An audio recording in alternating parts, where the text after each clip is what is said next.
नमस्कार, स्वागत है आप सभी का आपके अपने पसंदीदा कार्यक्रम कालचक्र में। मैं हूं विपनेश माथुर और मेरे साथ हैं प्रश्न कुंडली विशेषज्ञ पंडित सुरेश पांडे जी। पंडित जी, कालचक्र में बहुत बहुत स्वागत है। धन्यवाद। धन की आस है, सुख की तलाश है, संपत्ति और सेहत की चाह है, तो 5 चीजें पूरी करेंगी हर मनोकामना। देखिए कालचक्र। सिर्फ शास्त्र ही नहीं बल्कि साइंस ने भी गाय को सबसे सर्वश्रेष्ठ और बहुमूल्य माना है। इसलिए धन, दौलत, सुख, संपत्ति और अच्छी सेहत के लिए आज कालचक्र में पंडित जी जिन 5 चीजों के बारे में आपको बताने वाले हैं, दरअसल वो 5 चीजें हमें गौ माता से ही मिलती हैं और इन्हीं 5 चीजों से मिलकर बनता है पंचगव्य। पंचगव्य इतना पवित्र, शक्तिशाली और चमत्कारी है कि इसके सेवन और इसके उपाय करने से न केवल आप रोगों से बच सकते हैं बल्कि अपनी सोई किस्मत को भी जगा सकते हैं। ऐसे में क्या है पंचगव्य, इसे कैसे बनाया है और इसके धार्मिक और वैज्ञानिक पहलू क्या हैं, साथ ही पंचगव्य से जुड़े कौन से उपाय हमारे हर कष्ट को दूर करके हमारी हर इच्छा को पूरा कर सकते हैं, इन सब के बारे में आज कालचक्र में पंडित जी से जानेंगे विस्तार से। चलिए आज की हमारी जो खास चर्चा है उसकी शुरुआत कर लेते हैं। तो पंडित जी, सबसे पहला सवाल यही है कि शास्त्रों में गाय का बहुत वर्णन किया गया है, और क्या ये बात सही है अगर शास्त्रों के आधार पर हम माने कि गाय के हर अंग में देवता निवास करते हैं? देखो, गाय में 33 कोट देवी देवताओं का वास हमारे सनातन धर्म में माना गया है जी। गाय के अंग प्रत्यंग में 33 कोट जो हमारे देवता हैं, वो सारे देवताओं का वास एक इकलौती गाय में माना गया है। स्वामी विवेकानंद जी जब जर्मनी गए थे तो वहाँ उनसे पूछा गया कि आपके यहाँ सबसे अच्छी दुधारू पशु कौन है? तो उन्होंने कहा भैंस। अरे आपके यहाँ तो गाय की बड़ी मान्यता है। कहें गाय कोई पशु थोड़ी है, गाय तो मेरी माँ है, वो पशु थोड़ी है। फिर उनसे पूछा गया कि सबसे अच्छी आपके यहाँ नदी कौन सी है? तो उन्होंने कहा जमुना। कहा अरे वहाँ तो यह गंगा का बहुत महत्व है। कहें गंगा नदी थोड़ी है, गंगा भी मेरी माँ है। तो कहने का मतलब गाय, गंगा, तुलसी, ये सब सनातन धर्म के धर्म प्राण हैं, सनातन धर्म के प्राण हैं। सही कहा आपने। जैसे मनुष्य का हृदय जो है अगर न धड़के तो मनुष्य मतलब कि निर्जीव हो जाता है। बिल्कुल। उसी तरह से गाय, गंगा, तुलसी, इनके बिना सनातन धर्म का अस्तित्व अधूरा हो जाता है। और यहाँ तक कि कवियों ने भी लिखा है, गोधन, गजधन, बाजधन और रतन धन खान, जब आवे संतोष धन, सब धन धूरि समान। धन की बात आती है तो सबसे पहले कहा गया है गोधन, गाय को सबसे पहला नंबर पर धन माना गया है जी। गज धन दूसरे नंबर पर हाथी को धन माना गया है। बाज धन तीसरे नंबर पर घोड़े को धन माना गया है। और रतन धन खान, उसके बाद रत्नों को धन माना गया है। तो कहने का आशय ये है कि सनातन धर्म में आदिकाल से गाय की बड़ी महिमा रही है और गोदान बहुत बड़ी मनोकामना को पूर्ण करने वाली चीज रही है। गौ सेवा से बढ़ करके और कोई सेवा नहीं रही है। और एक बात विपनेश बताऊं, ये कलिकाल इतना बेहाल किए हुए है इस समय मनुष्यों को कि न तो पूजा करने के लिए शुद्ध घी मिल रहा है, ये बात तो सच है, न पूजा करने के लिए शुद्ध काला तिल मिल रहा है। सफेद तिल को काले रंग से रंग करके काला तिल बना के बेच रहे हैं।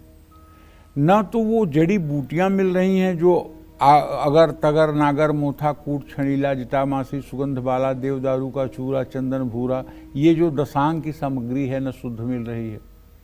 ठीक है।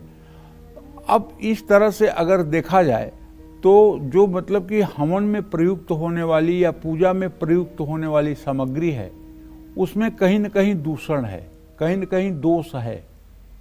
और दूसरी बात, बहुत कम ऐसे ब्राह्मण हैं जो प्रातः सायं संध्या कर रहे हैं। जी। प्रातः सायं संध्या का यहाँ तात्पर्य ये है कि सूर्योदय के समय सूर्य को जल दे करके प्राणायाम करके कम से कम 108 बार गायत्री मंत्र का जप करना, ये प्रातः संध्या है। और यही क्रम शाम को करना सायं संध्या कहलाती है। संध्याहीन का कहते हैं कि जो है संध्याहीन पातकी होता है, जो संध्या नहीं करता है वो महापातक का अधिकारी होता है। तो जो लोग यज्ञ अनुष्ठान पूजा पाठ में सम्मिलित होते हैं वो लोग संध्या वंदन भी नहीं कर पाते हैं, नहीं करते हैं। बहुत कम लोग हैं जो करते हैं। तो इसलिए अब धर्म करने के तो यही रास्ते हैं, या तो यज्ञ के द्वारा, पूजा पाठ के द्वारा, और जो पूजा पाठ ब्राह्मणों के द्वारा संभव है, यह वस्तु के द्वारा संभव है। और न तो वस्तु पवित्र है न तो परिस्थितियां पवित्र हैं। ऐसे में गाय ही एक ऐसा जीव है जिसकी आप सेवा करके संपूर्ण धर्म का लाभ उठा सकते हैं। जैसे अगर वृंदावन में आप मानिए कि कुछ भी असली नहीं है, सब कुछ काल्पनिक है, तो दो चीजें तो असली हैं। जमुना उस समय भी थी, जमुना इस समय भी है। जी बिल्कुल। गोवर्धन पर्वत उस समय भी थे, गोवर्धन जी इस समय भी हैं। गिरिराज जी और जमुना जी तो इस बात के साक्षी हैं कि वृंदावन है। बिल्कुल। उसी तरह से गाय की सेवा करने मात्र से 33 कोटि देवी देवताओं के सेवा का पुण्य फल प्राप्त हो जाता है। इसमें कोई संदेह की कहीं गुंजाइश नहीं है। बिल्कुल सही कहा आपने। रही बात प्राचीन ग्रंथों में सुरभि, कामधेनु, कपिला, पद्मा जैसी गायों का महत्व बताया गया है। गाय का गोबर, जिसको गोमय कहते हैं, संस्कृत में गोमय शब्द आता है, गोबर को गोमय कहते हैं। गौमूत्र, ये दरिद्रता के नाशक हैं। गौमूत्र का अथर्ववेद, चरक संहिता, राजतपद, बाणभट्ट, अमृत सागर, भाव सागर, सुश्रुत संहिता में सुंदर वर्णन किया गया है। पद्म पुराण के अनुसार गाय के मुख में चारों वेदों का निवास है। गाय के सींग के मूल में सदा ब्रह्मा और विष्णु प्रतिष्ठित हैं। गाय के सींग के अग्रभाग में तीर्थ प्रतिष्ठित हैं। भगवान शिव सींग के मध्य भाग में स्थित हैं। गौ के ललाट पर गौरी, नासिका के अग्रभाग में भगवान कार्तिकेय, नासिका के दोनों पुटों में कंबल और अश्वतर, ये दोनों नाग प्रतिष्ठित हैं। गाय के दोनों कानों में अश्विनी कुमार, नेत्रों में चंद्रमा और सूर्य, गाय के दांतों में 8 वसुगण, जीभ में वरुण, कंठ में सरस्वती का वास माना गया है। गाय के गंड स्थलों में यम और यक्ष, ओष्ठों में दोनों संध्याएं, गाय की ग्रीवा में इंद्र, मौर में राक्षस, पार्श्व भाग में सौरमंडल और जंघाओं में चारों चरणों में धर्म विराजमान है। खुरों के मध्य में गंधर्व, अग्रभाग में सर्प और पार्श्व भाग में राक्षस गण है। गौ के पृष्ठ देश में माने पीठ में एकादश रुद्र, कमर में पितर, कपोलों में मानव, अपान में स्वाहा रूप अलंकार है। केश समूहों में आदित्य रश्मियां, गौमूत्र में गंगा और गोमय में यमुना, और गौ के रोम समूह में 33 कोटि देवी देवता प्रतिष्ठित हैं। ऐसा हमारे सनातन धर्म की मान्यता है। जय मां विंध्यवासिनी। चलिए अपनी चर्चा को आगे बढ़ाते हैं। गौ माता के महत्व और महिमा के बारे में तो पंडित जी ने आपको बता दिया। चलिए अब जल्दी से पंडित जी से ये जानते हैं कि आखिर ये पंचगव्य क्या है, किन चीजों से इसे बनाया जाता है, इसे बेहद ही प्रभावशाली क्यों माना गया है, और इससे जुड़े कौन से उपाय आपकी किस्मत को हमेशा के लिए बदल सकते हैं। आइए जान लेते हैं। पंडित जी अब पंचगव्य के बारे में बताइए। देखिए, ऐसा है, पंचगव्य क्या होता है और ये कैसे बनता है, इसके बारे में सभी सनातन धर्मियों को जानना चाहिए। गाय का दूध, गाय की दही, गाय का मूत्र और गाय का गोबर, इन्हीं और गाय का घी, इन्हीं 5 चीजों से मिलकर के पंचगव्य बनता है। पंचगव्य को हमारे सनातन धर्म में बहुत पवित्र माना गया है, और केवल पवित्र नहीं है, पवित्र करने वाला है, अपवित्र को पवित्र करने वाला है। कोई अनुष्ठान हो, छोटा बड़ा, सत्यनारायण भगवान की कथा से लेकर के सप्तचंडी, सहस्त्रचंडी, अयुत चंडी, लक्ष चंडी, लघु रुद्राभिषेक, एकादशनी रुद्राभिषेक, अति रुद्राभिषेक, महामृत्युंजय जैसे कोई भी कर्मकांड की शुरुआत में याज्ञिक ब्राह्मणों को चाहिए कि वो यजमान को पंचगव्य का प्राशन जरूर कराएं। पंचगव्य का प्राशन करने से समस्त पाप समूह नष्ट हो जाते हैं और व्यक्ति 21 दिनों तक शुद्ध बना रहता है। किसी भी कर्मकांड में पापों का शमन करने के लिए, घर की शुद्धि के लिए पंचगव्य के कई प्रयोग किए जाते हैं। पंचगव्य के बिना कोई भी अनुष्ठान या मांगलिक कार्य पूरा नहीं माना जाएगा।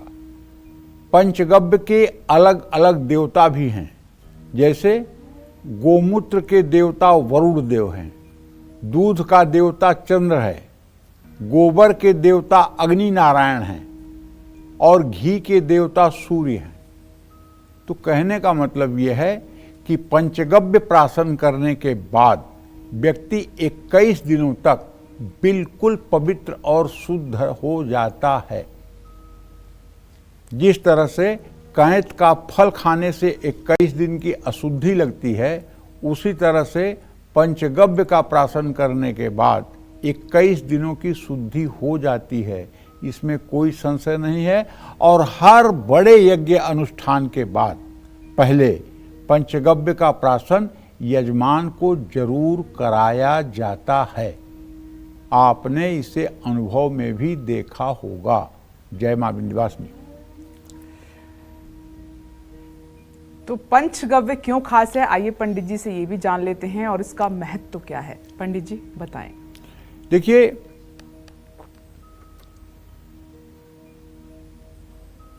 पंचगव्य की बात जहां तक करें तो आपको बताना चाहूंगा कि मानव शरीर का ऊर्जा क्षेत्र 2.5 मीटर से 2.8 मीटर तक होता है, लेकिन गाय के दूध का ऊर्जा क्षेत्र 12 मीटर से 13 मीटर तक होता है। गाय का दूध कई रोगों की रोकथाम में मदद करता है।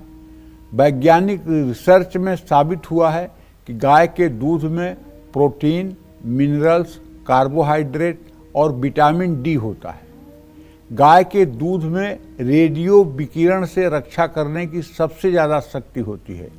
गाय का दूध पीने से रोग प्रतिरोधक क्षमता बढ़ती है। गाय के दूध की दही का ऊर्जा क्षेत्र 6.5 मीटर से 6.7 मीटर तक होता है। गाय के घी का ऊर्जा लगभग 14 मीटर तक होता है। इसके घी का दीपक जलाने से वातावरण की नकारात्मक ऊर्जा खत्म होती है। गाय के शुद्ध घी से हवन और यज्ञ करने से ऑक्सीजन की मात्रा बढ़ती है और उस जगह मनुष्य को नुकसान पहुंचाने वाले जीवाणु नष्ट होते हैं। गौमूत्र का ऊर्जा क्षेत्र 8 से 9 मीटर होता है। गौमूत्र में ताम्र होता है जो मानव शरीर में स्वर्ण के रूप में परिवर्तित हो जाता है। स्वर्ण सर्व रोग नाशक शक्ति रखता है, इसीलिए जो लोग थोड़ा संपन्न हैं वो लोग स्वर्ण भस्म यूज करते हैं। मकर ध्वज गुटकिया जो है ये स्वर्ण भस्म से बनती है।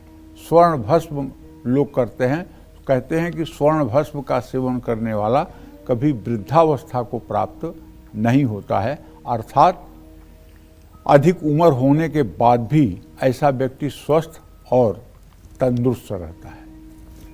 और स्वर्ण भस्म एक प्रकार से विषनाशक भी है। गौमूत्र जो है कीटनाशक होने से वातावरण को शुद्ध करता है और जमीन की उर्वरा शक्ति को बढ़ाता है।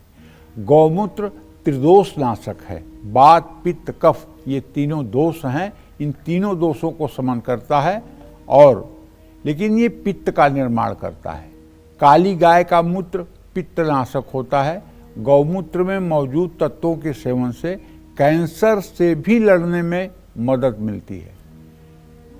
गाय का गोबर बहुत फायदेमंद है। ये एक बेहतरीन प्राकृतिक खाद है। गाय के गोबर में 23% ऑक्सीजन की मात्रा होती है। गाय के गोबर का लेप मकान की छत और बाहरी दीवारों पर करने से हानिकारक विकिरण घर में प्रवेश नहीं कर पाता है।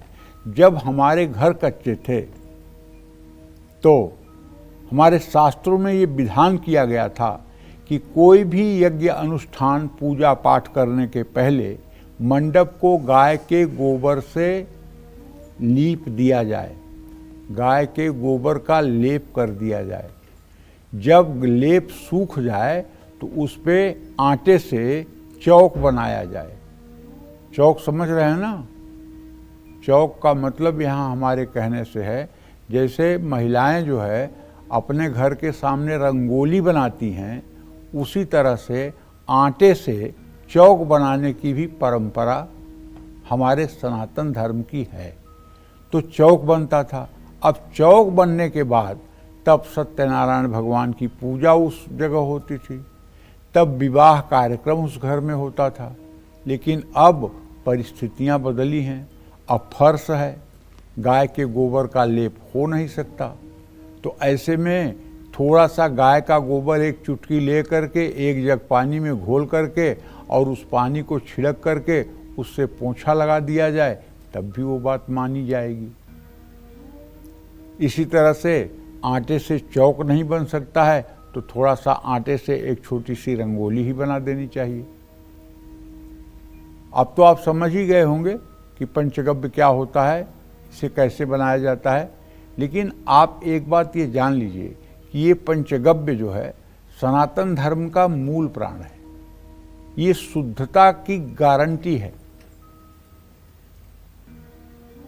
अगर आप अनावश्यक छोटे मोटे रोगों से अक्सर परेशान रहते हैं और यदि आपके मन में हर समय नकारात्मक विचार चलते हैं, यदि आप अपने जीवन से उदासीन हो गए हैं, अब जीवन जीने की इच्छा नहीं होती है, जीवन को भार समझ करके ढो रहे हैं, तो एक बार मेरा कहना मानिए, ये पंचगव्य आप अपने घर में बनाइए और सुबह स्नान करके 3 बार अपने दाहिने हाथ पर आधा आधा चम्मच पंचगव्य ले करके और उसको पी जाइए। और उसके बाद फिर जल ले करके 3 बार आचमन कर लीजिए और उसके बाद सूर्य को अर्घ्य दीजिए, प्राणायाम करिए, 3 माला गायत्री मंत्र का जप करिए। ये प्रयोग आधे घंटे का है। एक बार आप करके देख लीजिए कि आपकी निराशा दूर होती है कि नहीं, आपके अंदर सकारात्मक ऊर्जा का प्रवाह होता है कि नहीं, आपके चेहरे की कांति बदलती है कि नहीं। और यदि यही क्रिया नित्य कर दी जाए तब सोचिए। इसलिए भाई सनातन धर्म में प्रातः संध्या और सायं संध्या को बहुत महत्व दिया गया है और हर सनातनी को चाहिए कि वो सुबह सूर्योदय के समय उठकर स्नान करके सूर्य को जल दे और कम से कम 5 बार प्राणायाम करे। प्राणायाम करने के बाद ज्यादा नहीं तो 24 बार गायत्री मंत्र जरूर बोले। केवल इतना करने मात्र से मैं दावे के साथ कह सकता हूं, चाहे जितना बड़ा दुर्भाग्य आपका पूर्व जन्म का होगा, वो भी दुर्भाग्य आपको बाधित नहीं कर पाएगा। क्योंकि गीता महात्म्य में वेदव्यास लिखते हैं, गीता अध्ययनशीलस्य प्राणायाम परश्च च नैवं सन्ति ही पापानि पूर्व जन्म कृतानि च। मतलब जो लोग नित्य गीता का अध्ययन करते हैं या प्राणायाम करते हैं, वो पूर्व जन्म के प्रारब्धों से पीड़ित नहीं होते हैं। और जब आप पंचगव्य का सेवन करके सूर्य को अर्घ्य दे करके और प्राणायाम करेंगे। प्राणायाम के मंत्रों के द्वारा प्राणायाम करेंगे, प्राणायाम की विधि के अनुसार आप प्राणायाम करेंगे, गायत्री मंत्र का जप करेंगे, तो कहां से आपके अंदर निराशा आएगी, कहां से आपके अंदर कुंठा आएगी, कहां से आपके ऊपर उदासी का असर होगा। इसलिए जीवन धन्य हो जाएगा। जय मां विंध्यवासिनी। तो पंडित जी ने आपको पंचगव्य का महत्व समझाया है और साथ ही अब पंडित जी से जानते हैं पंचगव्य के धार्मिक और वैज्ञानिक पहलू भी बता चुके हैं। तो चलिए अब पंचगव्य में प्रयोग होने वाली पहली चीज यानी कि गाय के दूध की।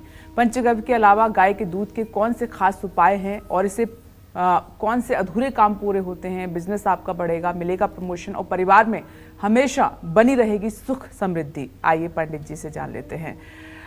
पंडित जी, गाय के दूध का भी बहुत महत्व माना गया है, बल्कि एक बच्चे के लिए तो अमृत के समान रहता है। बच्चे के लिए क्या, सबके लिए, पूरी धराधाम के लिए वो मतलब कि अमृत है जी। पूरे धराधाम के लिए अमृत है गाय का दूध। अब तो नहीं पिलाते, लेकिन जब बच्चा पैदा होता है तो अभी भी गांव में गाय का दूध देना पिलाना ही चाहिए। जानती हो, भगवान शिव ने अपने गले में जो है गरल माने जहर धारण किया हुआ है। समाज के हित में जो समाज को नष्ट कर देता जहर समुद्र मंथन से निकला था, तो उसको कोई धारण करने वाला नहीं था। भगवान शिव ने उसको धारण कर लिया, इसलिए वो नीलकंठ कहलाए जी।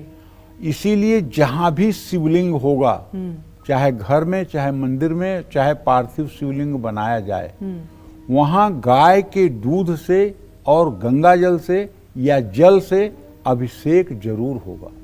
तो जो हम अभिषेक करते हैं तो गाय के दूध का इस्तेमाल करें। हाँ, गाय का दूध ही करना चाहिए। वो गाय का दूध और वो गंगा जल जा करके भगवान शिव के इस गरल को जो है शांत करता है, इस जहर को शांत करता है। भगवान शिव को आनंद की अनुभूति होती है जी। इसलिए हमारे शास्त्रों में भगवान शिव को गाय के दूध से अभिषेक करने का विधान कहा गया है। और शास्त्रों में तो यहाँ तक कहा गया है कि अगर कोई संतानहीन है और संतान की कामना करता है और वो भगवान शिव का गाय के दूध से अभिषेक करना शुरू कर दे, चाहे रुद्र सूक्त से ही करे। रुद्र सूक्त का मतलब है कि रुद्रा अष्टाध्यायी नाम की एक किताब है विपनेश, जिससे रुद्राभिषेक कराया जाता है। उसमें 10 अध्याय है। उसमें जो 5वां अध्याय है उसके शुरू से लेकर के 16 मंत्र जो हैं वो मंत्र रुद्र सूक्त कहलाते हैं जी। रुद्री पढ़ना बहुत कठिन बात है। रुद्रा अष्टाध्यायी आम संस्कृत पढ़ने वाले लोग भी नहीं पढ़ पाते हैं, क्योंकि वो वेद है, उसको पढ़ने में दिक्कत होती है। लेकिन आज सोशल मीडिया के ज़माने में एक लाभ तो मिला है। वो लाभ ये मिला है कि जैसे YouTube में आपने रुद्र सूक्त लिख दिया और रुद्र सूक्त को आपने चालू कर दिया, तो रुद्र सूक्त में किसी वैदिक के द्वारा रुद्र सूक्त बोला गया है। ठीक है, जो वो बोले उस हिसाब से आप अगर किताबों को देखकर पढ़ने का अभ्यास करें तो बहुत जल्दी आप महीने 2 महीने में रुद्र सूक्त पढ़ना सीख जाएंगे। बिल्कुल। और आप जब भी अभिषेक करें तो रुद्र सूक्त अगर कंठस्थ है तो पढ़ने में 2 मिनट से ज़्यादा का समय नहीं लगेगा। और आप अपने घर में ही स्फटिक का शिवलिंग, पारे का शिवलिंग या नर्मदेश्वर शिवलिंग आपके घर में अगर विराजमान है तो उसका आप नित्य अभिषेक कर सकते हैं। या अगर आप मंदिर में ही जा रहे हैं तो तांबे के लोटे से या श्रृंगी से रुद्र सूक्त का पाठ करते हुए अगर भगवान शिव का अभिषेक करना शुरू कर दें तो इससे केवल संतान प्राप्ति ही नहीं, आपके जीवन की दुख और दरिद्रता भी दूर हो जाएगी। तो जो घर में हमारा मंदिर है उसमें भगवान शिव की प्रतिमा और शिवलिंग दोनों स्थापित हो सकते हैं? देखिए, शिव प्रतिमा स्थापित होगी तो 8 अंगुल से नीचे की होगी, बड़ी प्रतिमा नहीं स्थापित की जा सकती है। 8 अंगुल से नीचे की अगर शिव प्रतिमा हो और श्वेत वर्ण की हो, चाहे वो संगमरमर की ही क्यों ना हो, कोई दिक्कत नहीं है। लेकिन पंडित जी, मैं तो नेपाल से पशुपति जी की लेके आई हूँ, वो ब्लैक कलर में शिवलिंग के आकार में। देखो बेटा, ब्लैक कलर का तो होना ही नहीं चाहिए। ये तो मीडिया और मतलब कि जो है इलेक्ट्रॉनिक मीडिया का कमाल है कि श्याम वर्ण में भगवान शिव को दिखाते हैं। हकीकत तो ये है, कर्पूर गौरम करुणावतारम संसार सारम भुजगेंद्रहारम सदा वसंतम हृदयारविंदे भवम भवानी सहितम नमामि। कर्पूर गौरम, कपूर का जितना सफेद रंग है उतने श्वेत वर्ण के भगवान शिव हैं। जैसे ऋषिकेश में लगी हुई है एक जी प्रतिमा। जी, उतने श्वेत वर्ण के। और जब भी किसी शिव साधक को, शिव उपासक को भगवान शिव का ध्यान करना चाहिए तो गौर वर्ण में ही ध्यान करना चाहिए। ये टेलीविजन पर चलने वाले विजुअल देख करके या कैलेंडर में देख करके या आजकल गाड़ियों में आगे डेस्कबोर्ड पर लगाने के लिए जो काले काले भगवान हैं, जहां महाकाल लिख कर के आ रहा है, इन सब जगहों से परहेज करना चाहिए। ये धार्मिक अपराध बनता है। गाय का दूध इतना पवित्र होता है कि इसे पंचामृत में मिलाया जाता है। गाय के दूध से शिवलिंग का अभिषेक करने से धन धान्य की प्राप्ति होती है, पुत्र सुख की प्राप्ति होती है, रुके हुए काम बनते हैं, तरक्की होती है, कारोबार में तेजी आती है। नौकरी और कारोबार में रुकावट आ रही है तो पूर्णिमा की रात जल में दूध मिला करके चंद्रमा को अर्घ देने से मन की शांति मिलती है, परिवार में सुख समृद्धि आती है। शुक्रवार की सुबह गाय के दूध की खीर केसर डालकर बनाएं। खीर भगवान श्री हरि विष्णु और माँ लक्ष्मी को भोग लगाएं। आमदनी बढ़ाने के लिए शुक्रवार को माँ लक्ष्मी को गाय के दूध से बनी मिठाई का भोग लगाएं। ये उपाय आपको 7 या 16 शुक्रवार करना चाहिए। और अगर आप दक्षिणावर्ती शंख में गाय का दूध भरकर लड्डू गोपाल को पुरुष सूक्त के 16 मंत्रों को बोलते हुए लड्डू गोपाल का अभिषेक करें तो मैं दावे के साथ कह सकता हूँ आपका अगला जन्म निश्चित रूप से अच्छा हो जाएगा और इस जन्म का सारा दुर्भाग्य दूर हो जाएगा। बस श्रद्धा के साथ आपको लड्डू गोपाल का दक्षिणावर्ती शंख में गाय का पवित्र दूध भर करके और लड्डू गोपाल का अभिषेक करिए। ओम सहस्र शिरसा पुरुषः सहस्राक्षः सहस्रपात् सह भूमिग्वं सर्वतः स्फीत्वा ततिष्ठ दशांगुलम् पुरुषय वेद सर्व यद्भूतं यच्च भाव्यम उतामृत शेषानो जदनेन्नातिरोहति। इसी तरह से अगर आप धन के अभाव में जीवन जी रहे हैं और कोई रास्ता नहीं दिखाई दे रहा है आय स्रोत को बढ़ाने का, तो मैं दावे के साथ कहता हूं आपको निराश नहीं होना चाहिए, बल्कि धन की अधिष्ठात्री देवी जो माँ लक्ष्मी हैं उनकी शरणागति ले लेनी चाहिए। एक घर में श्री यंत्र रखना चाहिए और श्री यंत्र हो या लक्ष्मी जी की छोटी सी प्रतिमा हो, 8 अंगुल से नीचे की प्रतिमा हो, दोनों को एक पीतल की थाली में रख करके और एक बढ़िया सुंदर से दक्षिणावर्ती शंख में गाय का दूध भर करके और ओम हिरण्यवर्णाम हरिणीम सुवर्ण रजतस्त्रजाम चंद्राम हिरणमयीं लक्ष्मीं जात वेदो मयावह ओम तामहयावह जात वेदो लक्ष्मी मनपगामिनीं यस्या हिरण्यं बिंदेयं गामस्व पुरुषानहम् अश्वपूर्वामर्थमध्यां हस्तिनाद प्रमोदिनीं श्रियं देवीं उपह्वये श्रीरमां देवी युक्ताम।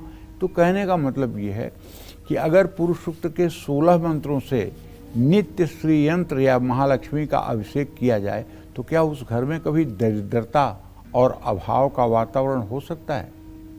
क्या उस घर के बच्चे कभी नालायक हो सकते हैं? क्या उस घर में कभी दुर्भाग्य की छाया पड़ सकती है? सबका जवाब है नहीं। लेकिन हम बहुत स्वार्थी हो गए। एक दिन एक सज्जन मिले, बोले कि हमने तो मतलब कि देवी देवताओं की पूजा पाठ छोड़ दिया और सारे देवी देवताओं के मूर्ति को और मतलब कि चित्र को हमने ले जा करके विसर्जित कर दिया। हमने कहा ऐसा आपने क्यों किया? तो उन्होंने कहा कि ऐसा है कि मैं बचपन से ही पूजा पाठ करता हूँ, लेकिन पूजा पाठ का यही फल मिला कि मेरी पत्नी को कैंसर हुआ और मेरी पत्नी 1 महीने के अंदर ही मर गई। हमारी उम्र 50 साल हो गई और 50 साल में मैंने हर समय भगवान की पूजा आराधना की और उसका परिणाम ये हुआ कि हमारी पत्नी को कैंसर हुआ, हमारी पत्नी मर गई। तो पूजा पाठ करने से क्या फ़ायदा है? हमने कहा अच्छा बताइए, अगर आपकी पत्नी का प्रारब्ध था, कैंसर उन्हें होना था, हुआ, और अगर वो 5 साल कैंसर में जूझती रहती, 5 साल तो आप उनकी दवाई कराते ना? बोले हाँ। हमने कहा 5 साल दवाई कराने में और 5 साल उनकी देख रेख करने में आपकी सारी स्थिति खराब हो जाती, यहाँ तक कि आपका रोम रोम कर्ज में बिध जाता, यहाँ तक कि आपकी सारी वैभव, सारी सुख संपदा बिक जाती, और उसके बाद अगर वो यहाँ से विदा हो जाती तो फिर आपके पास क्या बचता? ये भगवान का परोपकार नहीं कि कैंसर जैसे बड़े रोग का ज़्यादा दिन उसे कष्ट नहीं हुआ और शरीर आराम से उसने त्याग दिया, ये ईश्वर की कृपा नहीं है। और आप दरिद्र होने से बचे, ये ईश्वर की कृपा नहीं है। भगवान के विधान पर उंगली उठा रहे हैं। फिर उन्होंने माना और फिर से पूजा पाठ शुरू करने का तो उन्होंने वचन दिया।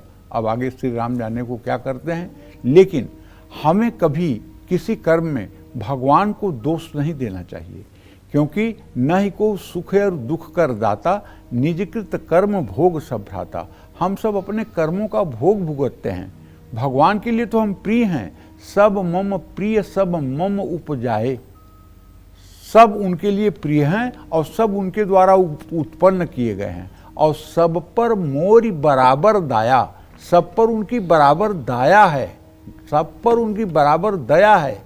जय मां विंध्यवासिनी। आज कालचक्र में पंडित जी आपको पंचगव्य के खास उपायों के बारे में बता रहे हैं। चलिए अपनी आज की खास चर्चा को आगे बढ़ाते हुए बात करते हैं पंचगव्य में प्रयोग होने वाली दूसरी चीज, यानी कि गाय के दही की। अगर आपके जीवन में भी आर्थिक संकट बढ़ता जा रहा है, हर काम में रुकावट आ रही है, आपकी शादी में देरी हो रही है, आपका वैवाहिक जीवन सुखी नहीं है, या आप पैसे और प्रॉपर्टी के सुख से अभी तक वंचित हैं, तो आपको गाय के दूध से बनी दही के कौन से खास उपाय करने होंगे, आइए पंडित जी से जान लेते हैं। पंडित जी, अभी तक तो दूध का ही महत्व हम समझ रहे थे, लेकिन क्या दही भी उतना ही चमत्कारिक है? ये पांचों चीजें जो गाय से उत्पन्न होती हैं, ये पांचों चीजें अमृत सदृश हैं। इनका अपना अलग अलग भी महत्व है और इनको संयुक्त करने का भी महत्व है जी। दही की बात जब आती है तो दही का संबंध सीधे शुक्र ग्रह से है। घर की आर्थिक स्थिति को सुधारने के लिए अगर सोमवार को शिवलिंग का दही से अभिषेक किया जाए और दही से अभिषेक करके फिर गन्ने के रस से शिवलिंग का अभिषेक किया जाए और फिर शुद्ध जल से शिवलिंग को धोया जाए, तो आप मान के चलिए कि दरिद्रता 40 दिन में दूर हो जाएगी। और घर से काम पर जाने से पहले दही, हल्दी और अक्षत का मिला करके यदि अपनी माँ या अपनी कुंवारी बहन से तिलक करवा लिया जाए, तो चाहे जैसी प्रतियोगी परीक्षा हो, चाहे जितना बड़ा कठिन चुनौती भरे कार्य के लिए आप घर से निकल रहे हों, दावे के साथ कहता हूं सफलता आपके कदम चूमेगी। कोई कुमारी कन्या अगर आपके माथे पर हल्दी, दही और चावल, इन 3 चीज़ों का तिलक कर दे, या आपकी माँ आपके माथे पर तिलक कर दे, पूरब मुँह करके आप तिलक करवा लीजिए। और यदि किसी विशेष लक्ष्य से आप यात्रा पर निकल रहे हैं, तो तिलक करने वाले को प्रणाम करके, हाथ जोड़ करके आप घर से निकल जाइए। सफलता आपके कदम चूमेगी। यदि आप प्रतियोगी परीक्षा में जा रहे हैं, तब भी आपको ये तिलक लगवाना चाहिए। कुंडली में अगर चंद्रमा कमजोर है तो दही का सेवन जरूर करना चाहिए, लेकिन हमारे शास्त्रों में रात के समय दही के सेवन को करने से बचने की सलाह दी गई है। सूर्यास्त के बाद दही का सेवन नहीं करना चाहिए, इससे कहते हैं कि माँ लक्ष्मी रुष्ट होती हैं। जिनकी शादी नहीं हो रही है, वो लगातार 40 दिनों तक थोड़ी सी दही पानी में मिला करके अगर स्नान करें और थोड़ी सी हल्दी भी मिला लें, तो उनका वैवाहिक जीवन अच्छा हो जाएगा। अगर वैवाहिक जीवन अच्छा नहीं चल रहा है, अपने जीवन साथी के साथ आप शुक्रवार को दही से शिवलिंग का अगर अभिषेक करें और पति पत्नी शुक्रवार को सफ़ेद कपड़े पहने, आर्थिक स्थिति सुधारने के लिए शुक्रवार के दिन किसी जरूरतमंद व्यक्ति को दही चीनी खिलाएं, चांदी के बर्तन में दही खाएं और शुक्र के मंत्रों का ओम सुं शुक्राय नमः इस मंत्र का जप करें। शुक्र ग्रह को बल देने के लिए दही, शक्कर, इत्र, सफ़ेद कपड़े, अखंडित चावल और चांदी का दान करें।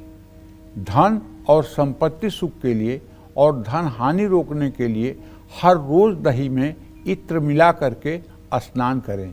इससे निश्चित रूप से आप स्वस्थ रहेंगे, निरोगी रहेंगे और आपका भाग्योदय बना रहेगा। जय मां विंध्यवासिनी। तो गाय के दूध से बनी दही हमारा डिप्रेशन भी दूर कर सकती है, हमें संतान का सुख भी दिला सकती है, हमें भगवान विष्णु और मां सरस्वती की कृपा भी दिला सकती है। और तो और दही दान करने से हमें कई ग्रहों के शुभ फल भी मिल सकते हैं। लेकिन कैसे, आइए जान लेते हैं पंडित जी से। पंडित जी, अब इस बारे में बताइए।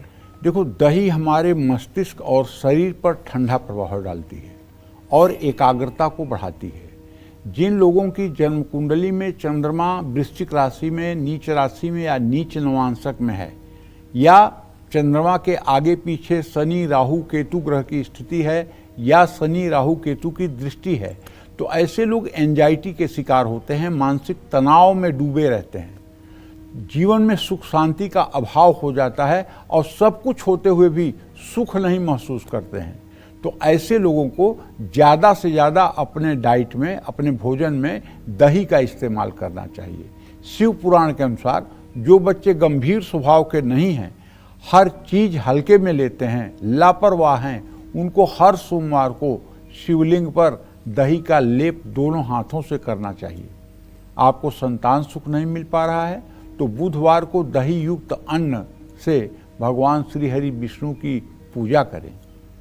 अक्षय तृतीया पर दही, दूध, मक्खन, छाछ या पनीर छोटे बच्चों को खिलाने से भी माँ सरस्वती की कृपा हमेशा बनी रहती है। जिन लोगों की कुंडली में बृहस्पति कमजोर हो, उन्हें दही और चावल जरूरतमंद लोगों को जरूर खिलाना चाहिए। शुक्र कुंडली में अशुभ हो तो किसी मंदिर में चांदी, रुई या दही का दान करना चाहिए। कुंडली में चंद्रमा अशुभ है तो शिव मंदिर में एक जोड़े जनेऊ के साथ दही का एक पैकेट भी दान करना चाहिए। हर सोमवार को दही से शरीर की मालिश करके चर्म रोग दूर होता है। जय मां विंध्यवासिनी। गाय के दूध और दही के बाद अब बारी है पंचगव्य में प्रयोग होने वाली तीसरी चीज, यानी कि गाय के घी की। क्यों गाय के घी को इतना चमत्कारी माना गया है? रोग, दोष, कलेश, दुख और दरिद्रता से मुक्ति पाने के लिए कैसे करें गाय के घी से जुड़े कुछ खास उपाय, आइए पंडित जी से जान लेते हैं। पंडित जी, अब गाय के घी के बारे में बताइए। घी सभी देवताओं का बहुत प्रिय है और शुक्र से संबंधित है। घी को आज्य कहते हैं। इसे समृद्धि और भाग्य से जोड़ा जाता है। घी शुद्धता और शुभता को दर्शाता है, पुण्यदायी भी है। सूर्य, चंद्रमा, मंगल, राहु, बुध, बृहस्पति, शुक्र, शनि, केतु के साथ साथ वरुण, वायु देवताओं को भी यज्ञ में दी हुई हर आहुति गाय के घी से देने की परंपरा है, जिससे सूर्य की किरणों को विशेष ऊर्जा मिलती है। जुह्यादाज मनोहम सुक्तम पंचदशर्चम च श्री कामम सततम जपेत। कहते हैं, यदि श्री सूक्त का पाठ करते हुए गाय के घी से आहुतियां दी जाएं तो जन्म जन्मांतर की दरिद्रता भी जल करके राख हो जाती है और व्यक्ति लक्ष्मी का कृपा पात्र हो जाता है। जिन घरों में नित्य गायत्री मंत्र या श्री सूक्त के मंत्रों से गाय के घी से चांदी के चम्मच से हवन किया जाता है, उस घर में दूर दूर तक अभाव और किसी प्रकार का कष्ट नहीं दिखाई देता है। लेकिन बड़ी विडंबना है, हमारे पास हर चीज के लिए समय है, केवल अगर समय नहीं है तो पूजा पाठ के लिए समय नहीं। सुबह के लिए पूजा पाठ करने के लिए कहिए तो कहेंगे बच्चों को तैयार करना होता है, पति को ऑफिस भेजना होता है, कैसे समय मिले, कैसे हवन कर पाएं। शाम को कहिए तो घर में इतना काम होता है, कैसे होगा। बस बात खत्म। सुख सब चाहिए लेकिन साधना कोई न करने वाला है, और बिना तपस्या के कुछ मिलता नहीं है। बिना तपस्या, अरे पढ़ाई भी तो एक तपस्या है। जब बच्चा 25-30 साल की उम्र तक दिन रात तन्मय होकर के पढ़ाई करता है तभी तो एक अधिकारी बनता है, वो भी तो एक साधना है, सरस्वती की एक साधना ही है ना। उसी तरह से अगर आपका भाग्य कमजोर है और आप साधना करें तो अपने साधना के बल पर आप अपने प्रारब्ध को रौद करके अच्छा रूप धारण कर सकते हैं। कोई व्यक्ति अगर बहुत दिनों से बीमार है और किसी बीमारी से उपचार से ठीक नहीं हो रहा है तो रोगी के कमरे में हर रोज शाम को देसी घी का दिया केसर डालकर जलाएं। वैवाहिक जीवन में बहुत कलेश है तो रात में किचन में एक देसी घी का दिया जरूर जलाएं, इससे पितर दोष के बुरे प्रभावों से भी मुक्ति मिलती है। दीपक जलाने से पहले उस स्थान को अच्छी तरह से साफ कर लें। बार बार बीमार अगर पड़ रहे हैं, शरीर में ताकत नहीं है, तो सोमवार को शिवलिंग पर घी से अभिषेक करें रुद्र सूक्त पढ़ते हुए। घर में बहुत नेगेटिव एनर्जी है तो मुख्य द्वार पर देसी घी का दिया सायंकाल जलाना शुरू कर दें। दीपक जरूर जलाएं। अगर तरक्की नहीं हो रही है तो एकादशी के दिन पीपल के नीचे एक देसी घी का दिया जला कर आएँ। नौकरी के लिए बहुत संघर्ष करना पड़ रहा है, कड़ी मेहनत के बाद भी प्रमोशन या बढ़िया अप्रेजल नहीं मिल रहा है तो रविवार को रोटी पर गाय का देसी घी और गुड़ रखकर गाय को खिलाएं। घर में सुख समृद्धि नहीं है तो शुद्ध देसी घी का दान किसी ज़रूरतमंद योग्य पात्र व्यक्ति को करें। धन लाभ नहीं हो रहा है तो अपने मुख्य द्वार के दक्षिण पूर्व दिशा में एक घी का दिया जलाएं। आमदनी कम है, खर्च बढ़ रहा है तो रविवार को माँ लक्ष्मी की प्रतिमा के सामने एक चौमुखा घी का दिया जला दें। हर अमावस्या की रात पीपल के पेड़ के नीचे शुद्ध गाय के घी का दिया जलाएं, इससे पितर प्रसन्न होते हैं। कन्या की शादी नहीं हो रही है तो केले के पेड़ के नीचे गुरुवार को घी का दिया जलाएं। नौकरी पर संकट है तो त्रयोदशी के दिन बेलपत्र के पेड़ के नीचे शुद्ध गाय के घी का दिया जलाएं। कारोबार में धनहानि हो रही है तो गजलक्ष्मी की पूजा करनी चाहिए। गजलक्ष्मी की तस्वीर के सामने घी के 3 दिए जलाने चाहिए। माँ लक्ष्मी के घर में अस्थायी वास के लिए दीपावली की रात को अशोक के पेड़ के नीचे एक घी का दिया जलाना चाहिए। दूसरे दिन प्रार्थना करके उसी पेड़ की जड़ लाकर अपने तिजोरी में रखनी चाहिए। जिन लोगों की कुंडली में बुध ग्रह कमजोर है, स्वभाव चिड़चिड़ा है, जुआ सट्टे में धनहानि हो गई है, सिर दर्द के कारण हमेशा तनाव बना रहता है, उनको माँ दुर्गा के मंदिर में घी का अखंड दीपक जलाना चाहिए। जय माँ विंध्यवासिनी। तो गाय के घी का दीपक जलाने से क्या लाभ होगा? शिवलिंग पर गाय का घी चढ़ाने से कौन सी मनोकामना पूरी होगी? साथ ही गाय के घी से जुड़े कौन से उपाय हैं जो हमारी कई मनोकामनाओं को एक साथ पूरा कर सकते हैं, बता रहे हैं पंडित जी। सुनते हैं पंडित जी, बताइए। देखिए, जिन लोगों के वैवाहिक जीवन में वाद विवाद की स्थिति हमेशा बनी रहती है, छोटी छोटी बातें भी बड़ी बन जाती हैं, उनको रात को सोने से पहले बर्तन धोने के स्थान पर एक घी का दिया जलाना चाहिए। दीपक जलाने से पहले उस स्थान को अच्छी तरह से साफ कर लें। शिव पुराण में कहा गया है कि शिवलिंग पर घी अर्पित करने वाला व्यक्ति हमेशा निरोगी रहता है। जो लोग हमेशा बीमार रहते हैं उनको अपने कमरे में शाम के समय केसर डालकर घी का दिया जलाना चाहिए। जिन लोगों के जीवन में संतान का सुख नहीं है उनको अपने घर में प्राण प्रतिष्ठित संतान गोपाल यंत्र एक थाली में पीले फूलों की पंखुड़ियों पर रखना चाहिए। यंत्र पर कुमकुम अक्षत लगाकर दोनों तरफ घी का दिया जलाना चाहिए और संतान गोपाल मंत्र का या हरिवंश पुराण का पाठ करना चाहिए।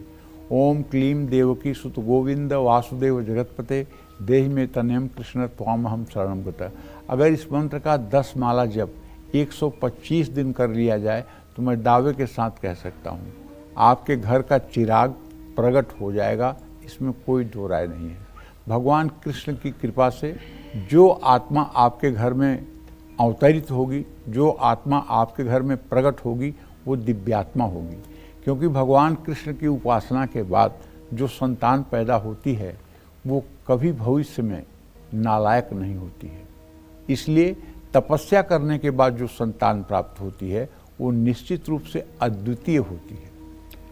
राजा दशरथ ने यज्ञ करके राम लक्ष्मण भरत शत्रुघ्न को प्राप्त किया था। देवकी ने 8 सालों का कारावास भोग करके तब 8वें संतान के रूप में श्री कृष्ण को प्राप्त किया था। प्रतीक्षा और तपस्या के बाद जो संतान मिलता है वह निसंदेह अद्वितीय होता है, इसमें कोई संशय नहीं है। जय मां विंध्यवासिनी। गाय के दूध, दही और घी के महत्व और उससे जुड़े खास उपायों के बारे में तो पंडित जी ने आपको बता दिया। चलिए अब बात करते हैं पंचगव्य में प्रयोग होने वाली चौथी चीज यानी कि गाय के गोबर की।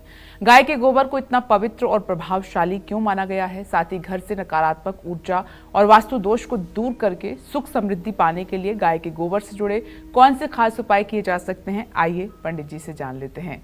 पंडित जी, गाय के गोबर के महत्व के बारे में। गाय के गोबर को तो इतना पवित्र माना गया है, इतना पवित्र माना गया है, इतना पवित्र माना गया है कि जब भी आप कहीं पूजा पाठ किए होंगे, चाहे विवाह में द्वारचार हो, चाहे सत्यनारायण भगवान की पूजा हो, चाहे सतचंडी, सहस्त्रचंडी, लक्षचंडी हो, अगर गौरी बनाई जाती हैं तो गाय के गोबर की ही बनाई जाती है।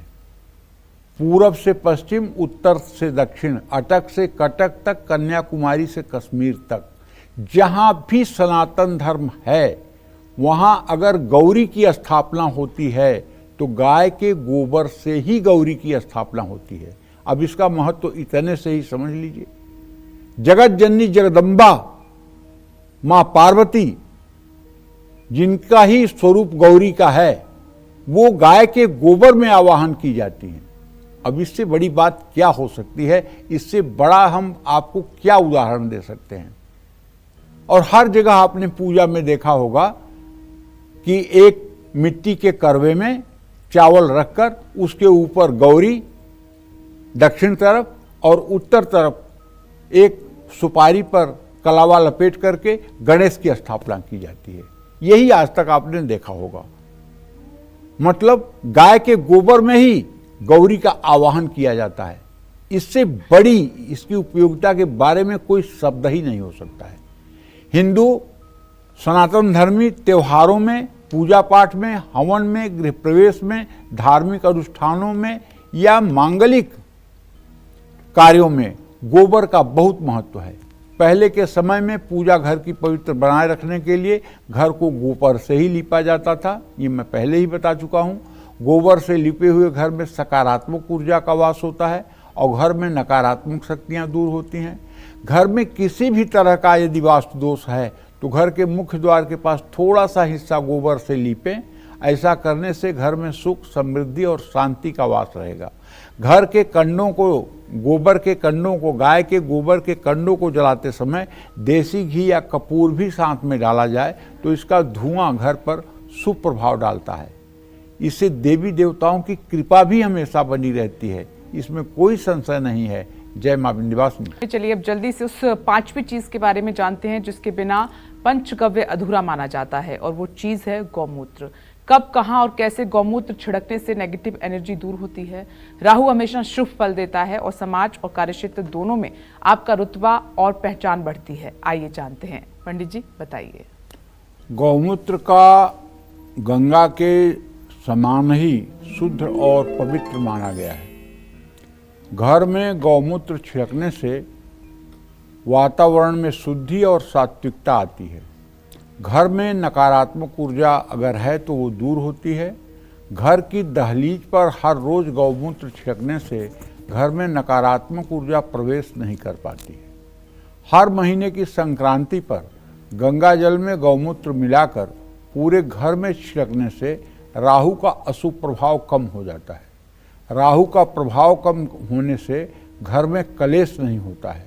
गौमूत्र छिड़कने के साथ साथ घर में लोभान भी शनिवार की शाम जलाना चाहिए।